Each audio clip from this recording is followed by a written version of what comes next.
فيه روحا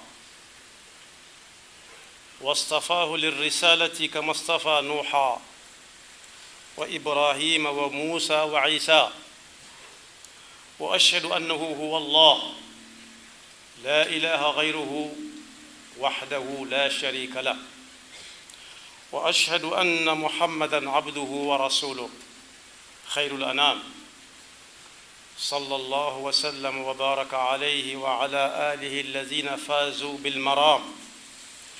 أما بعد، فأوصيكم ونفسي بتقوى الله، وأن نستعد بالقول والعمل والمحبة والعظمة للقاء الرسول المجتبى والمصطفى صلى الله عليه وسلم.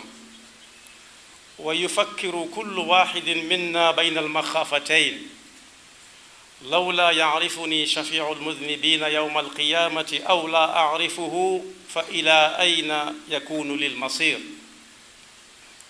كما علمنا أبو بكر الصديق وعمر الفاروق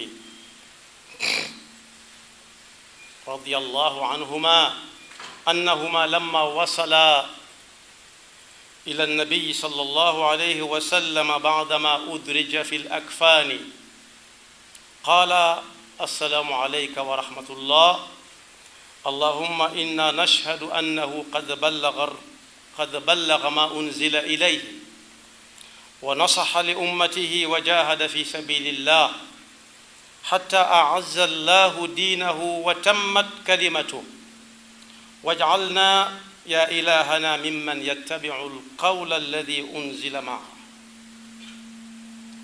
واجمع بيننا وبينه حتى يعرفنا ونعرفه، فإنه كان بالمؤمنين رؤوفا رحيما، ولا نبتغي بالإيمان بدلا ولا نشتري به ثمنا. وروي عن أبي بكر الصديق رضي الله عنه أنه كان يقول: الصلاة على النبي المصطفى صلى الله عليه وسلم أمحق للذنوب من الماء البارد للنار، وحب رسول الله صلى الله عليه وسلم أفضل من ضرب السيف في سبيل الله. وكان الحسن إذا حدث حنين المنبر والنخلة بكى وقال: يا عباد الله، الخشبة تحن إلى رسول الله صلى الله عليه وسلم شوقا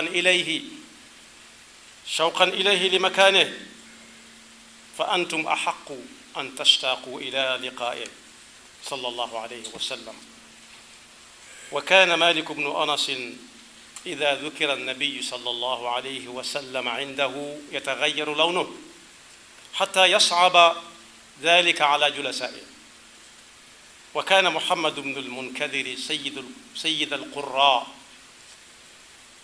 فكان تلامذته يقولون: لا نكاد نسأله عن حديث إلا بكى حتى نرحمه.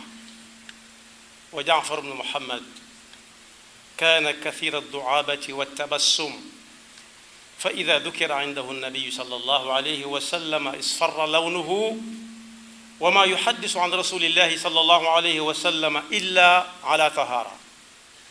جعلنا الله من هؤلاء المتأدبين بجناب رسول الله صلى الله عليه وسلم. وبارك الله لنا ولكم في القرآن العظيم، ونفعنا وإياكم بالآيات والذكر الحكيم. آمين.